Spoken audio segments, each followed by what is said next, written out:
So Yeah.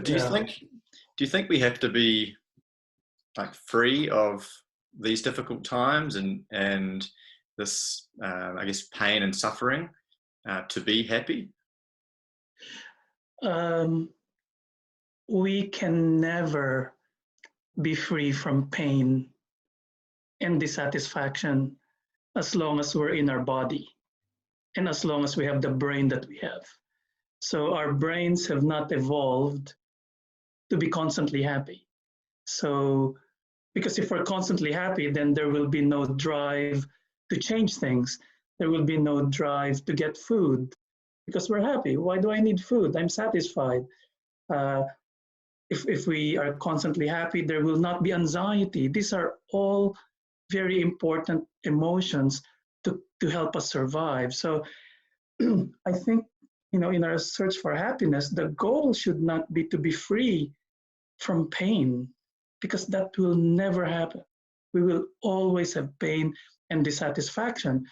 But the important thing is, how do we live? How do we relate to pain, dissatisfaction, frustration, and suffering? In fact, you can have pain, but you might not necessarily suffer.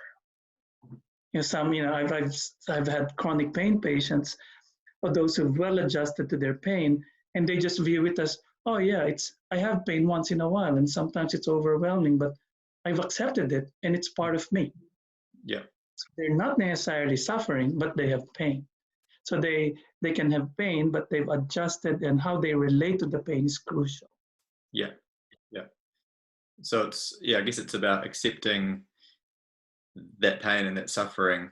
Yeah, accepting it, how we relate with it, and also not focusing or not making the pain or dissatisfaction the main narrative of our life. Yeah. So some people, let's say they've had, excuse me, difficult childhoods, um, and for the rest of their life, they've defined themselves, they've seen themselves as the victim, and that everyone's out there to use them or manipulate them or exploit them. But that's the script that they've developed. So that's how they frame their world.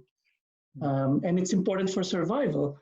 But personally, that type of framing is probably can help you survive, but will not help you to be happy. So having a healthy perspective, attitude, or what I call framing approach is very important for us to have. So for me, happiness is more than just developing skills. Like, it's more than becoming mindful. It's more than learning how to be joyful or doing sports. I mean, all of these things can make us feel happy temporarily. But having that frame or perspective on how we live our lives is actually crucial. So an example would be of a frame.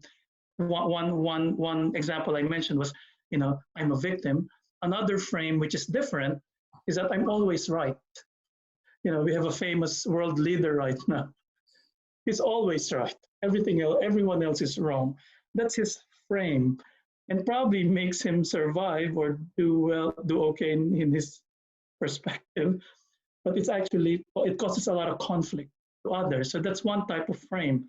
Another frame, which people who have faith have, is, regardless of what happens, this is God's will.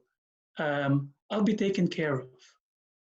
So that's a very healthy frame, because regardless of what happens, you have coronavirus, you have a disaster, you have illness, you have pain and suffering. If you have that kind of frame, it can be very, very adaptive. But that doesn't work for everyone, because not everyone have faith. So another type of frame will be, one of my favorite frames or perspective is the frame of impermanence. Everything is in flux. Everything changes. We cannot hold on to things. We have to appreciate things for what they are, because they don't last. So even if there's difficulties, even if you lose things, major problems in relationships, you're actually at peace with it. So having a healthy frame can also be very helpful in dealing with difficulties, and also with our search for happiness.